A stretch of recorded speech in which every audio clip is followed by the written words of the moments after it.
ലൈംഗികാതിക്രമ പരാതിയിൽ Paschim Bangal governor CV ആനന്ദബോസിനെതിരെ അതിജീവിത. അന്വേഷണവുമായി സഹകരിക്കാതിരിക്കാൻ ജീവനക്കാരെ രാജ്ഭവൻ ഭീഷണിപ്പെടുത്തുകയാണെന്നാണ് ആരോപണം. നിലവിലെ പോലീസ് അന്വേഷണത്തിൽ തൃപ്തിയുണ്ടെന്ന് അതിജീവിത വ്യക്തമാക്കി. പശ്ചിമബംഗാൾ ഗവർണർ CV ആനന്ദബോസിന് എതിരായ ലൈംഗിക അതിക്രമ പരാതിയിൽ പ്രത്യേക അന്വേഷണ സംഘത്തോട് രാജ്ഭവൻ സഹകരിക്കാത്ത പശ്ചാത്തലത്തിലാണ് പരാതിക്കാരി രൂക്ഷ പ്രതികരണവുമായി രംഗത്ത് വന്നത്. എന്തിനാണ് അന്വേഷണത്തെ ഗവർണർ ഭയപ്പെടുന്നത്?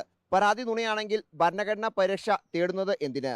നിരപരാധിയാണെങ്കിൽ അന്വേഷണത്തിൽ നിന്ന് ഒളിച്ചോടുന്നത് എന്തിന് തുടങ്ങിയ ചോദ്യങ്ങൾ പരാതിക്കാരി ഉന്നയിച്ചു. നിലവിലെ പോലീസ് അന്വേഷണത്തിൽ പൂർണ്ണ തൃപ്തിയെന്നും അതിജീവിത വ്യക്തമാക്കി. കൂടുതൽ രാജ്ഭവൻ ജീവനക്കാർക്ക് എതിരെ അതിജീവിത പരാതി നൽകി എന്നും വിവരമുണ്ട്. നിലവിൽ രാജ്ഭവൻ സഹകരിക്കാത്ത പശ്ചാത്തലത്തിൽ പ്രത്യേക അന്വേഷണം വഴിമുട്ടി നിൽക്കുകയാണ്. രാജ്ഭവൻ ജീവനക്കാർ ചോദ്യം ചെയ്യലിൽ ഹാജരാകാത്തതാണ് പ്രതിസന്ധി. ഈ ജീവനക്കാർക്ക് എതിരെയാണോ അതിജീവിത പരാതി നൽകിയത് എന്നും വ്യക്തമല്ല. ജീവനക്കാരെ പ്രത്യേക അന്വേഷണ സംഘം കസ്റ്റഡിയിൽ എടുത്ത് ചോദ്യം ചെയ്യാനും സാധ്യതയുണ്ട്. അങ്ങനെ വന്നാൽ ഗവർണർ സർക്കാർ പോരെ സംസ്ഥാനത്ത് കൂടുതൽ രൂക്ഷമാകും. റിപ്പോർട്ടർ, ദില്ലി.